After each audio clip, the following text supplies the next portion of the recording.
stop, tu roules sur le boulevard BD, ces mangas sont faits pour toi. Diamond in the Roof, tomes 5 et 6. Village de Ryujin. Tsuzudo, seigneur des lieux, reçoit Kai et ses camarades. Blessé par une flèche ennemie, Benito, le forgeron maître de Kurugan, est au plus mal, rongé par un poison dû à l'or-piment. Il est mélangé à autre chose et tous les traitements s'avèrent inefficaces. L'or-piment est un minéral qui a une couleur caractéristique proche de celle de l'or. Utilisé comme pigment pour le dessin, il est très toxique car fortement concentré en arsenic. Benito est atteint d'une forte fièvre et souffre de vomissements. Si le poison n'est pas éliminé rapidement de son organisme, il n'a plus que 24 heures à vivre. Alors que la cité est assiégée, Kai, l'apprenti minéralogiste, et ses compagnons de voyage vont devoir aller chercher l'antidote pour sauver leur ami. Les minéralogistes de Diamond in the Roof vont devoir tout mettre en œuvre pour sauver leurs camarades.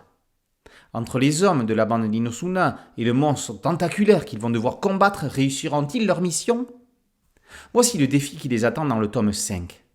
Le volume suivant va les envoyer dans un nouveau lieu. Il va leur falloir choisir leur nouvelle destination pour trouver les lieux où se situent les vestiges abritant les gemmes de qualité exceptionnelle.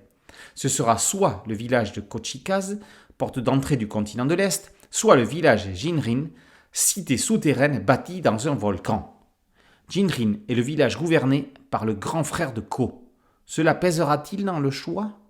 Toujours est-il que de nouveaux mystères attendent nos héros.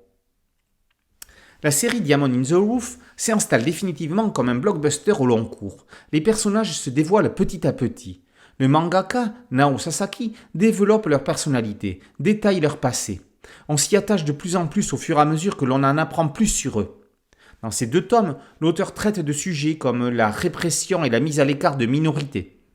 La guerre entre les mangeurs de pierre et les continentaux n'est pas sans rappeler les conflits mondiaux modernes, que ce soit hier avec les camps de travail pendant la Seconde Guerre mondiale, aujourd'hui en Ukraine ou bien en Chine avec les Ouïghours.